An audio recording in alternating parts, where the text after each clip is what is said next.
আলোচনা নিয়ে ওনারা এসেছেন, যে আলোচনাটা এই মুহূর্তে ভীষণভাবে দরকার।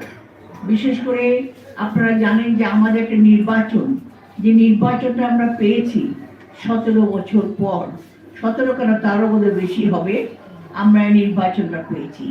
আসলে আমাদের জনগণও নির্বাচনটা কিভাবে দেয়, কিংবা যারা তরুণ প্রজন্ম তারাও কিন্তু জানে না নির্বাচনের যে বিভিন্ন রকম প্রক্রিয়া আছে, এগুলো কিন্তু সবাই আমরা ভুলে গেছি।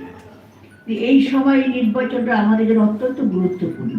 শুধু গুরুত্বপূর্ণ এই কারণে না, গুরুত্বপূর্ণ নির্বাচনের জন্য আমরা জনগণের মৌলিক অধিকারের জন্য আমরা দীর্ঘ সংগ্রাম করেছি।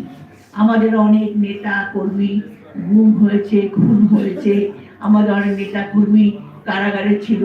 আপনারা জানেন 60 লক্ষ লোক আমাদের কারাগারে ভুগছে এবং বিভিন্নভাবে তারা নির্যাতিত নিপীড়িত, এমনকি রাতে ঘুমাতে পর্যন্ত পারেননি। এই যে ঘরে ঘুমাতে পারেনি, আমি জানি গ্রামের যে লোকজন তারা কেউ রাতে ঘরে ঘুমাতে পারতো না, কারণ এমন একটা ফ্যাসিস্ট সরকার ছিল যে সরকার তাদেরকে কোনো মতে শান্তি দিত না। এখানে আজকে সেই জন্য